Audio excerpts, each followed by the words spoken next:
मेरा नाम मधु है। मैंने एक आमिर और खूबसूरत लड़के युवक से शादी की थी। युवा ने एक बहुत अच्छा और बहुत प्यार करने वाला इंसान था।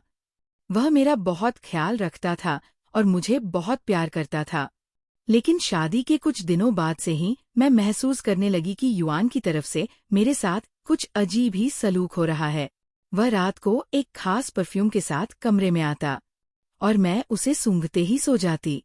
सुबह उठने पर मुझे अपने पैरों पर काफी सूजन और थकावट महसूस होती, मगर जैसे ही मैं जागती युवान बहुत गुस्से में होता। वो मुझे बुरा भला कहता कि मैं जानबूझकर उसके आते ही सो जाती हूँ।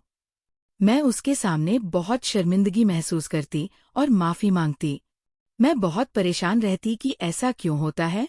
लेकिन कुछ दिनों बाद मुझे महसूस होने लगा कि युवान की परफ्यूम सूंघते ही मैं सो जाती हूँ। मैंने सोचा कि क्या युवान मुझे किसी वजह से बेहोश कर रहा है और फिर ये मेरा वहम है। सच्चाई का पता लगाने के लिए एक रात मैंने फैसला किया कि मैं हकीकत का पता करने के लिए नाक में रुई घुसाकर सोने का नाटक करूंगी। मैं बिस्तर पर लेट गई और आंखें बंद कर ली। थोड़ी देर बाद युवान कमरे में आया और मुझे उसके परफ्यूम की खुशबू आई।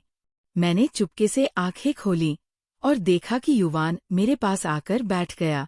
उसने मुझे चूमने की कोशिश की, लेकिन मैंने अपनी आंखें बंद रखी। युवा ने मेरे हाथ को अपने हाथ में लिया और मुझे उठाकर खड़ा किया। मैंने महसूस किया कि वह मुझे कहीं ले जा रहा है। युवा ने मुझे खड़ा किया और मुझे अपनी तरफ कर लिया। फिर वह मुझे सुलाकर घर से बाहर निकल गया। मैंने अपनी आंखें बंद रखी और सोने का नाटक करते हुए देखती रही कि वह मुझे कहाँ ले जा रहा है। वह मुझे एक कमरे में ले गया जो हमारे घर के एक कोने में था। मैं कभी इस कमरे में नहीं गई थी और मुझे नहीं पता था कि ये कमरा किस काम के लिए है। युवान ने मुझे एक कुर्सी पर बैठा दिया और मेरे सामने खड़ा हो गया। मैंने चुपके से आंखें खोलीं और देखा कि वह मुझे अजीब तरह से घूर रहा है। उसके चेहरे पर अजीब सी मुस्कुराहट थी। फिर मैंने देखा कि उस कमरे में एक अजीब सी मशीन लगी हुई है जो मुझे नहीं पता थी कि क्या काम करती है। युवा ने मुझे उस मशीन के करीब किया और मुझे उस पर लिटा दिया। वह बहुत सीरियस होकर अपना काम कर रहा था। मैंने आंखें बंद रखी ताकि उसे मुझ पर शक ना हो और चुपचाप मशीन पर लेटी रही। मैं जानना चाहती थी कि आखिर युवान मेरे साथ क्या करता है। थोड़ी देर बाद मैंने महसूस किया कि युवान मुझे कुछ इंजेक्शन लगा रहा है। मैंने आँख खोली और देखा कि वह मुझे एक अजीब सी दवा लगा रहा है। मैंने उसे रोकने की कोशिश की, लेकिन वो नहीं रुका। मैं नींद का नाटक करते हुए उसे लगातार रुक रही थी। फिर वह रुक गया। कुछ देर बाद फिर मैंने देखा कि वह मुझे एक अजीब सी परफ्यूम लगा रहा है जो मुझे बेहोश कर रही है। मैंने आंखें बंद कर ली और उसके हाथों में पड़ी रही। जब मैं सुबह उठी तो मुझे अपने पैरों पर सूजन महसूस हुई। मैंने युवान से पूछा कि ये क्या हो रहा है। वो मुझे मुस्कुराकर कहता है कि तुम रात को जानबूझकर मेरे आते ही सो जाती हो।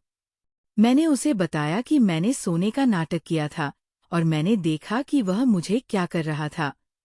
पहले तो युवान बहुत हैरान हुआ है और गुस्सा हो गया, मगर फिर युवान ने मुझे बताया कि वह मुझे एक अजीब सी दवा दे रहा था जो मुझे बेहोश कर देती है।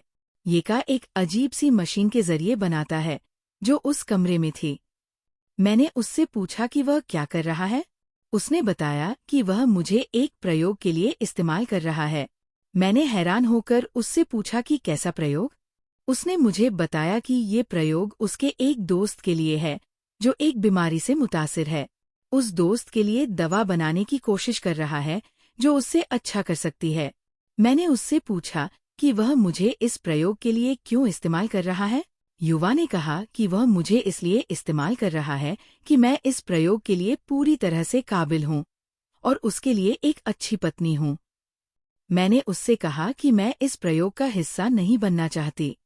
युवा ने कहा कि वह मुझे इस प्रयोग के लिए मजबूर करेगा।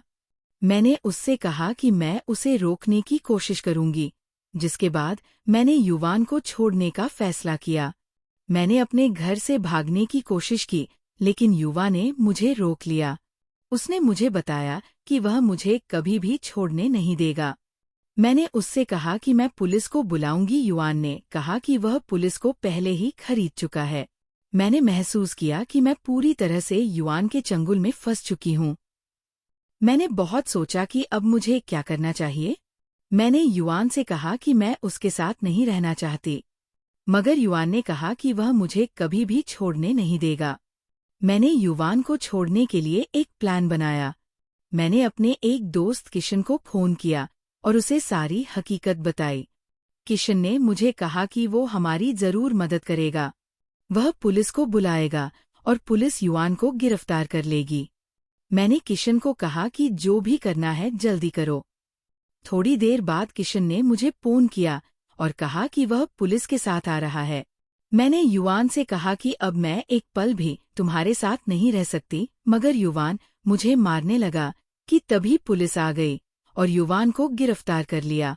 मैंने पुलिस को सारी हकीकत बता दी। पुलिस ने मुझे बताया कि युवान को जेल में डाल दिया जाएगा। मैंने महसूस किया कि मैं आ जाता हूँ। मैंने अपने दोस्त को शुक्रिया कहा। मैंने सोचा कि मैं अपनी जिंदगी को दोबारा से शुरू करूंगी। लेकिन जब मैं अपने घर में गई तो मैंने देखा कि युवा ने खत मेरे लिए छोड़ गया है। खत में लिखा था कि वह मुझे कभी भी छोड़ने नहीं देगा। मैंने महसूस किया कि मैं अब भी खतरे में हूँ। मैंने पुलिस को फोन किया और उन्हें बताया कि युवान ने मुझे खत भेजा है। पुलिस ने मुझे तसल्ली दी, मगर मैं मुतमिन न हुई। मैंने सोचा कि मैं कब तक इस खतरे में रहूंगी। फिर मैंने अपनी जिंदगी को दोबारा से शुरू करने का फैसला किया। मैंने अपने दोस्तों और फैमिली के साथ मिलकर एक नई जिंदगी की शुरुआत की। मैंने अपने घर को छोड़ दिया और एक नए घर में शिफ्ट हो गई। लेकिन युआन का खत मुझे हमेशा याद रहता था।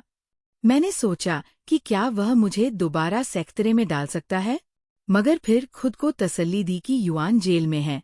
लेकिन कुछ दिन बाद मैंने ऐसी बात सुनी कि मेरी रूह कांप गई। मैंने सुना कि युवान जेल से भागने में कामयाब हो गया है। मैंने पुलिस स्टेशन फोन किया और कहा कि युवान भाग गया है, मगर पुलिस ने कहा अब परेशान मत हो, हम युवान को दोबारा से गिरफ्तार कर लेंगे। लेकिन मैं बहुत डरी हुई थी, इसीलिए मैंने अपने घर को छोड़ दिया और एक नए शहर में शिफ्ट हो गई। और फिर एक दिन मैंने सुना कि युवान को दोबारा से गिरफ्तार कर लिया गया है और उसे अपने किए की सजा मिल रही है। अब मैंने महसूस किया कि मैं अब खतरे से बाहर हूँ। मैंने अपनी जिंदगी को दोबारा से शुरू किया, अपने दोस्तों और फैमिली के साथ।